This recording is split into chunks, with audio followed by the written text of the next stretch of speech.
I love Mafia 2. I love Mafia 2, the sequel that came out in 2010 for the Xbox 360, PS3, and PC.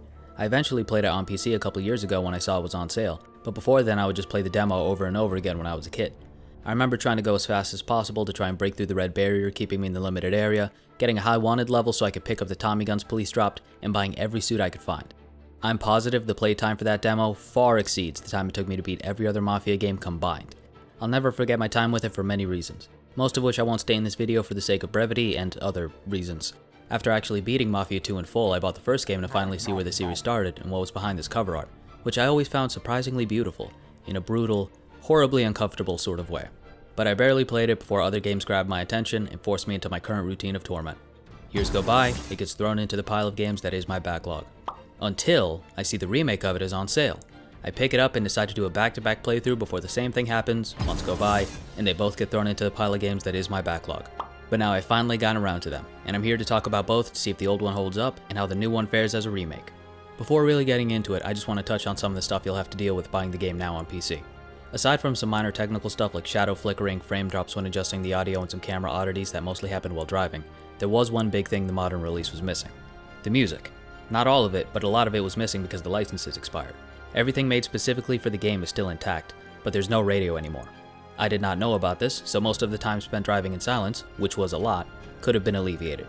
With a little bit of Googling, I found out there was a pretty easy fix not just for the missing music, but to uncap the frame rate and to extend the draw distance. I would highly suggest all of that, and I'll leave some links in the description. Released for Windows in 2002, then the PS2 and Xbox 2 years later, Mafia is a classic mob tale about a man who starts out with nothing, and through hard work, perseverance, and a little bit of murder, racketeering, bootlegging, theft, and extortion, builds a life that he hates and wants out. The year is 1938, and after a tour of Lost Heaven accompanied by the game's awesome theme, we find our protagonist Thomas Angelo meeting up with a detective to offer up his information in return for protection. He tells Detective Norman his story of going from cabbie to mob soldier as we play through it. Aside from Tommy, our mafioso with a heart full of gold, there are 4 more notable characters we interact with through the years. The boss, Don Salieri, his right-hand man, Frank Coletti, and fellow soldiers Paulie Lombardo and Sam Trapani. One word that comes to mind when describing the story is apt. The game's title in big bold lettering is Mafia, and what you'd expect from a game with that simple, blunt title is what you get. It hit every note and cliche I was expecting, and in the case of this game, that's a good thing. Now would I say Mafia's story was great? While it was an entertaining story, probably not. It takes place from 1930 to 1938, but for that amount of time most of the characters are crazy static, and the few that do change do so without much of anything beforehand. Even Tommy, who's by far the most three-dimensional, is rushed in certain places. When the voice acting is bad, it's real bad, but usually not so bad that it's good, though every once in a while... Don't move, scumbag, or I'll fill you with holes. Come on, just try it. You won't get past me. I did not hit her. It's not true. It's bullshit. I did not hit her. I did not. Oh, hi, Mark. And it's a bad sign when this random bald dude who's in the game for 1 minute might have more personality than Sam, who I can best him up as Morello punching bag with a bow tie. Hey there. You Joe by chance? What you want, a boutonniere? But you know what? It's okay. This game came out 20 years ago. There's plenty of rough edges, but it was never boring. The storytelling is solid, and the developers should be given props because it's definitely a better story than what its open world competition had at the time. The presentation of a 30s mob tale is on point, it uses music really well, and has loads of charm. For the first couple missions I had sort of a rose-tinted filter because of all that. Not just with the story, but also with its world, the neat touches missions have, and gameplay. The tint went away real quick on that last one. He's a phantom. Mafia is pretty different compared to other open world games like this. If I told you Mafia was an open world crime game, you'd probably think of something like Grand Theft Auto, but it's actually less GTA and more LA Noire. What I mean by that is Noir and Mafia are both very linear story-focused games that mostly have the open world there for immersion. It has some side missions in the form of getting cars and smaller stuff in Freeride Extreme, but that's not why you buy the game. It often has a slower pace and some realistic elements stashed in. Cars take a while to get up to speed, aren't very tossable, and can actually run out of gas if you don't refill it. Reloading doesn't magically teleport unused bullets to the next mag, your health doesn't magically come back by waiting, you actually have to find medicine and heal up, and the police will actually pull you over if you speed or go past a red light. At times these systems can be annoying, like how I almost died of boredom going up any incline, but it's understandable. I'm sure before going up a steep hill in 1932, drivers would tell little Sally and Jimmy Jr. to put down the Marlboros and pray that the engine wouldn't explode. When the realism really gets to me is when I am the only one that it applies to. It makes car chases horrible and adds some bullshit deaths, like when a double barrel from point blank isn't effective when I'm the one using it. If chases were on a level playing field or even slightly tilted towards the AI, that would have been okay, but that's not how it is. What it is hella cheap. The rubber banding is insane. It's like every pissed off gangster and cop has a V12 Ferrari engine crammed under the hood, and it doesn't help that they fishtail more than randoms in a GTA Online race. On foot the gameplay's alright, if a bit odd with some of the design choices. Movement, for example, you have 8 directions, but 3 different speeds that don't blend. Forward, forward left, and forward right all have the same fast speed, while left and right are slightly slower, and back, back left, and back right are painstakingly slow. It's weird, it makes shooting while retreating a pain in the ass. Another thing that's always there, and yeah, it's probably a nitpick, is having to worry about having your arm raised. If you want to fire the instant you press that button, you have to stay on top of it, which means either crouching or tapping the button, which gives you like a 3-second window before it goes away. You could also just hold the button, which has a delay of like a quarter second, but 2 things. 1, this is a game where if you're slow to react by even a split second, it could lead to a Mogurine special, followed by 5 minutes of killing enemies to get back to where you were at. And 2, it's just weird. In like 99% of third-person shooters I've played, if you have a gun equipped and hit that button or pull that trigger, gun go boom, every time, quickly, without fail. And I've seen Gordon Hayward take landings better than Tommy, because why am I taking fall damage from this? I would really hold this kind of stuff against the game if it was mainly a shooter, but Mafia really isn't one, because it's actually a racing simulator. For those not in the know, this game has a now infamous level where Tommy has to fill in for an injured driver on about 30 minutes notice and win. One might be saying, that's an insane ask for Tommy, whose pro racing resume can fit on a sticky note with room to spare, to which Mafia replies with, yes, good luck. This level is the stuff of legend. If you want to play it on normal, or god forbid extreme, you are in for a real treat. The Nürburgring might as well be nicknamed the Green Weenie Hut Jr. compared to the LHRC. It is 5 laps of pain, and if you damage your vehicle too much, damage your brain too much on an under-rotated flip, or get screwed by the CPU, back to the beginning you shall go. It can be brutal, but also a nice challenge. If you're having tons of trouble and just want to get on with the rest of the game, you can just knock it down to easy, but if you really want to prove it to yourself, the challenge is there. I gotta say, of all the things I thought I'd be doing in Mafia, an F1 race is not one of them. But neither is moving crates, going through a crack house, or getting in the world's most frustrating alley fight, where you find out moving is actually illegal in some parts of the city. Most levels usually have the same structure where the Don tells you to go do something, Ralph tells you how to boost a car, Vincenzo gives you a toothpick and half a ham sandwich to defend yourself, and you set off driving in Lost Heaven. It gets a little grating when a mission starts and you see you have to drive across all of Lost Heaven and back again, but the city itself is really cool. It's a mix of New York, Chicago, and San Francisco, but in the 30s. There's some off-map areas too, so it's not all city the whole playthrough. Though you go out there maybe 4 times, there's always something new. Which is something I wish I could say about the cheapest weapons guy in the history of gaming. I kid about Vincenzo. It's just that he'll usually give you a pistol and maybe a shotgun here or there, but never a Tommy gun, which is the only gun I ever wanted in this game. The only gun anyone would want in a game called Mafia. The absolute nerve of this guy. He'll give him a Sam and Paulie right in front of you, and then with a straight face hand you an itty-bitty sawed-off.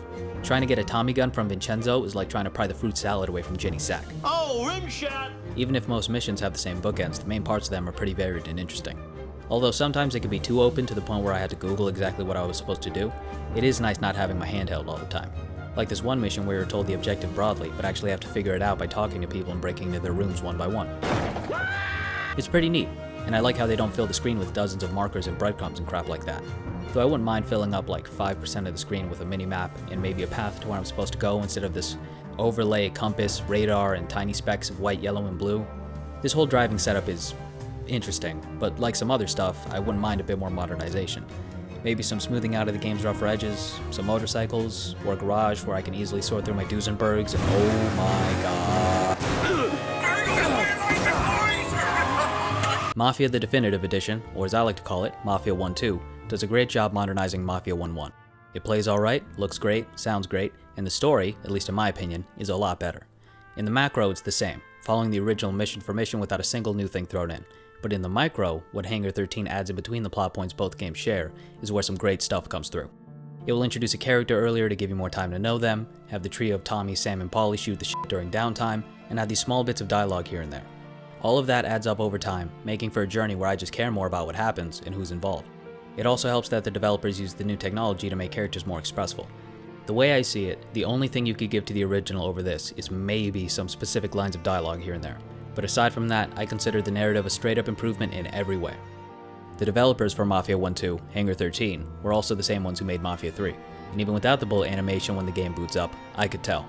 From the driving to combat animations, rhythm of shooting, moving from cover to cover and swapping weapons, this game feels very similar to 3. And I enjoy playing 3, so I feel the same way about playing this game too. As opposed to the mobile armory that was Tommy's jacket in the original, here your inventory is limited to just 2 guns. Because of that, the game still requires you to pick up stuff from enemies if you want bullets, but for different reasons. Before, where you had so many weapons you were mostly just re-upping on what you already had, here you'll have to switch around more because of the limited slots. There's the new wrinkle of stealth this time around, or at least a more traditional kind of stealth, since in 1.1 you could sneak around, but it was